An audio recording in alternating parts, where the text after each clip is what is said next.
नमस्कार दोस्तों, स्वागत है आप सभी का online offers D YouTube channel पर। इस वीडियो में हम बात कर रहे हैं कई बड़ी और लेटेस्ट अपडेट के बारे में। जैसा कि दोस्तों आप जानते हैं, किसी भर्ती संबंधित कोई भी नई और बड़ी जानकारी सामने निकल कर आती है तो सबसे पहले आप सभी को online offers D YouTube channel के माध्यम से दे दी जाती है। इस वीडियो में हम बात करें LT ग्रेड शिक्षक भर्ती को लेकर हाई कोर्ट से झटके के बारे में। साथ ही साथ अगर बात की जाए LT ग्रेड शिक्षक भर्ती के अलावा UPPSC के नोटिस को लेकर 17-18 को परीक्षा के बारे में। साथ ही हम बात करेंगे खुशखबरी के बारे में, जो कि संबंधित है उत्तर प्रदेश में खंड शिक्षा अधिकारी यानी कि ब्लॉक एजुकेशन ऑफिसर की नई भर्ती के बारे में। PET परीक्षा केंद्रों को लेकर बात की जाएगी। साथ ही साथ बात की जाएगी PET परीक्षा केंद्रों में बदलाव के बारे में। एक एक करके सारी अपडेट हम कवर करें। उससे पहले चैनल को सब्सक्राइब करके बेल आइकन को दबा लें और वीडियो को लाइक कर दें, जिससे कि आपको रियल ऑथेंटिक जानकारी ऑनलाइन ऑफर्स यूट्यूब चैनल के माध्यम से मिलती रहे। सीधे शुरुआत करते हैं सबसे पहली और बड़ी अपडेट के साथ। अच्छा, एक सवाल आप सभी से पूछना चाहूँगा कि आप में से कितने अभ्यर्थी PET की परीक्षा देने वाले हैं और कितने अभ्यर्थी PET के साथ में LT ग्रेड शिक्षक भर्ती या अन्य भर्तियों की परीक्षा देने वाले हैं, जैसे कि TGT, PGT या किसी और भर्ती की। कमेंट करके बताएं। अब देखो, एक बड़ी समस्या आप सभी के सामने निकल कर आ गई है परीक्षा केंद्रों के बारे में। ये समस्या बहुत ज़्यादा बढ़ती जा रही है। बीते दिनों आप सभी ने देखा होगा, जितनी भी परीक्षाएं हुई हैं, चाहे वो अगर बात की जाए 1 साल के अंदर में हुई हो, है ना, या आने वाले समय के अंदर होने वाली हैं, उन सभी भर्तियों में अगर कोई सबसे बड़ी समस्या सामने निकल कर आ रही है तो वो आपको देखने के लिए मिल रही है परीक्षा केंद्रों को लेकर। बार बार कहीं ना कहीं परीक्षा केंद्रों की वजह से कई बार परीक्षाएँ स्थगित हो रही हैं। कई बार ऐसा भी हो रहा है कि परीक्षा अगर हो भी रही है तो पेपर लीक जैसी चीज़ें निकल कर के आ जाती हैं, या परीक्षा केंद्रों के कारण बहुत सारी चीज़ें निकल कर आई हैं। अब एक और नई चीज़ आप सभी के सामने है। ये आज ही का न्यूज़पेपर है, जहाँ पे आप सभी को जानकारी देखने के लिए मिलेगी। लिखा हुआ है कि PET के लिए 500 किलोमीटर दूर तक बनाए गए हैं परीक्षा केंद्र। परीक्षा से पहले तनाव में अभ्यर्थी, क्योंकि तनाव आना निश्चित तौर पर लाजमी है जब किसी अभ्यर्थी को परीक्षा देने के लिए जाना पड़े 500 किलोमीटर दूर। अब 500 किलोमीटर दूर जाने की समस्या भी नहीं है। समस्या सबसे बड़ी ये है कि परीक्षा को लेकर आप सभी जानते हैं, जब हम एग्ज़ाम देने जा रहे होते हैं तो एक अजीब तरीके की थकान हमारे मन में पहले से रहती है। मेंटली तो पहले थक चुके होते हैं रिवीजन करते करते, है ना, प्रिपरेशन करते करते। फिर क्या होता है कि थोड़ी टेंशन आ जाती है कि भाई पेपर हमें देना है और पेपर कैसा जाएगा। निश्चित तौर पे बहुत सारे मोटिवेशन वाले वीडियोस आप देख लें, लेकिन वो मोटिवेशन तब तक ही सीमित है जब तक आप उस वीडियो को देखें या उस बातों को सुन रहे हैं।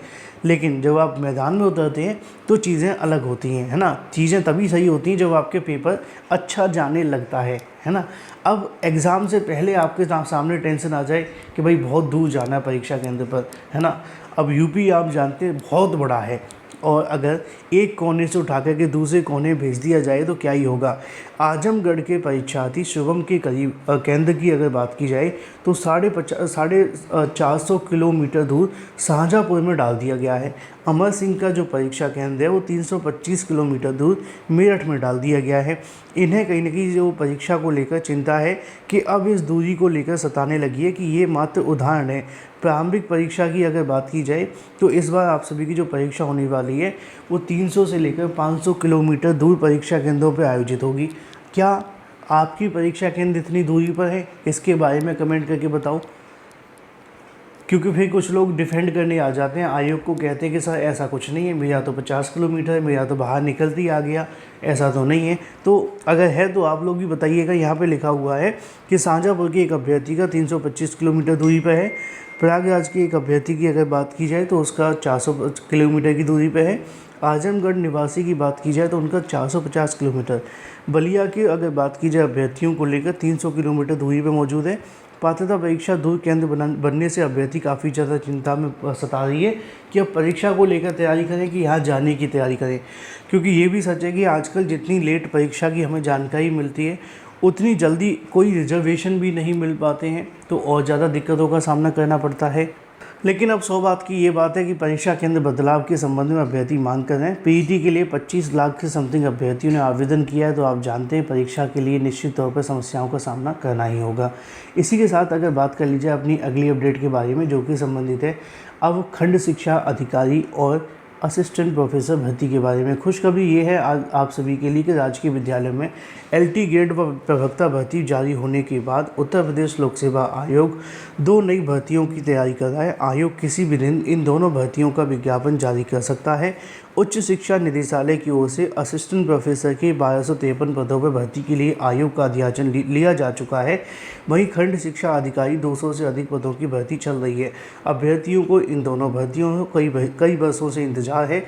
वहीं अगर बात की जाए LTKT को लेकर तो आप जानते हैं कि ऑनलाइन आवेदन की प्रक्रिया कंप्लीट हो चुकी है। आवेदन के वन टाइम रजिस्ट्रेशन की अनिवार्य है और भर्ती का विज्ञापन जारी होने के बाद तकरीबन 10 लाख नए अभ्यर्थियों ने OTR कराया है, जिससे ये साफ होता है कि तकरीबन 11 लाख के आसपास अभ्यर्थी आवेदन करेंगे या 11 लाख से ज़्यादा भी अभ्यर्थी इसमें आवेदन कर सकते हैं। तो वहीं अगर बात की जाए अभ्यर्थियों की संख्या के आवेदन और सुधार को लेकर जो कहीं की प्रोसेस है वो अभी चल रहा है।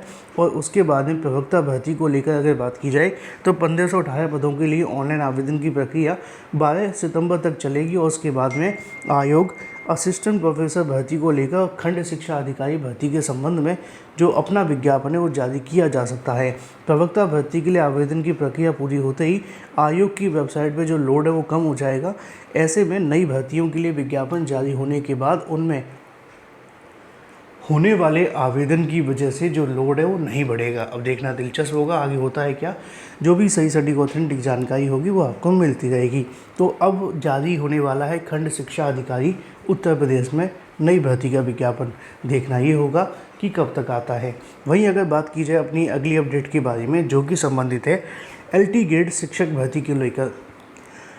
LTKT शिक्षक भर्ती के संबंध में अगर बात की जाए तो यहाँ पे जानकारी लिखी है कि सहायक अध्यापक भर्ती में आयु सीमा बढ़ाने की मांग। हाईकोर्ट ने आयोग से मांगा है जवाब। LTKT शिक्षक भर्ती के 2025 का मामला अगली सुनवाई 17 को देखने के लिए मिलेगी। इलाहाबाद हाईकोर्ट ने सहायक अध्यापक LTKT शिक्षक भर्ती के संबंध में आयु सीमा में छूट को लेकर दाखिल याचिका पर उत्तर प्रदेश लोक सेवा आयोग से जवाब तलब किया है। यह आदेश अगर बात की जाए न्यायमूर्ति चंद्रधारी सिंह की अदालत के माध्यम से दिया गया है, जिसमें कहीं ना कहीं इस मामले को लेकर सुनवाई देखने के लिए मिलेगी अब 17 सितंबर को।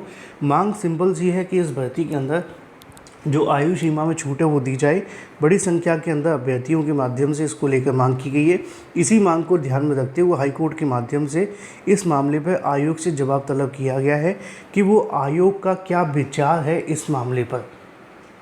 यानी कि आयोग के जवाब के बाद में ये फाइनल होगा कि एज लिमिट में छूट मिलेगी नहीं मिलेगी। अगर आयोग समर्थन कर देता है कि मिल जाए तो भी अलग बात है, अगर समर्थन नहीं करेगा तो चीज़ें बदल सकती हैं। फिलहाल देखना दिलचस्प होगा कि उनके माध्यम से होता है क्या। वहीं अगर बात की जाए आप सभी के लिए 21 और 22 तारीख को होगी प्राविधिक शिक्षा की परीक्षा। शायद थंबनेल में मैंने 17-18 लिख दिया, उसको बदल करके 21 और 22 कर दिया जाएगा, जो कि एक टाइपिंग मिस्टेक है। तो 21-22 को होगी उत्तर प्रदेश लोक सेवा आयोग की प्राविधिक शिक्षा की परीक्षा, जिसको लेकर जानकारी आप सभी के सामने जारी कर दी गई है। तमाम सटीक ऑथेंटिक जानकारियों के लिए चैनल को सब्सक्राइब करके बेल आइकन को दबा लें, वीडियो को लाइक कर दें। Thank you for watching this video.